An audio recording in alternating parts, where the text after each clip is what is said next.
لەسەر ئاستی کوردستان یەکەمین جارە ئێمە لە عێراقدا و لە کوردستانیشدا ئەبینە خاوەنی سیستەمێکی ئەلکترۆنی کە چاودێری هەموو کەیسی نەخۆشەکانمانەکە. ئێستا کە لە سەروبەندی نەخۆشی کۆڕۆناین سیستەمەکە بە وردی چاودێری دەکاوە لە هەموو شار و شارۆچکەکان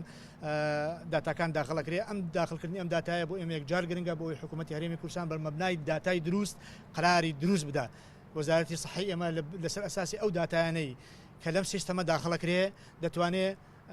بڕیاری دروست بدا و حاڵاتی فریاگوزاری دروست بۆ کەیسەکان بۆ شوێنەکان دابین بکە. هەروەها بێکێکی تر لە کارە باشەکانی ئەم سیستەمە دوورمان دەخاتەوە لەو قەڵەقی دڵڕاوکەی کە هەندێک جار خەڵکانی ناموختەس خەڵکانی ناشارەزا یان میدیایەک یان کەسێک لە سۆشیال میدیا ئامار و داتای لابەلا ئاخاتە ڕوو ئەم سیستەمە ئەم داتا سنتەرە پێمانەڵێ هەموو ڕۆژنامەنووسان ئەتوان ئەکسیان بۆ هێبێ دوای لێەوە داتاکان وەربگرن و ئامارکان وەرگوە بیانێت توێژینەوە بکەن بیانێت دراسە بکەن بیانە زانیاری بگەن با وڵاتیان دەتوان لێەوە سوودبەن بنەوە. ئەم پرۆگرامە یارمەتی دەرێکی باش ئەبێت لە کۆکردنەوە و دروستکردنی وەکو سەرچاوەیەک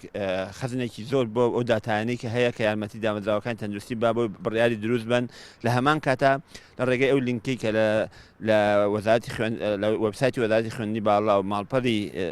زانکۆی سلێمانی دانراوە دامەزراوەکان و خەڵک و هاوڵاتیان و ڕێکخراوەکان دەتوانن ڕۆژانە ئەپدەیتی داتاکان لێوە وەربگرن و داتاکان ببینن.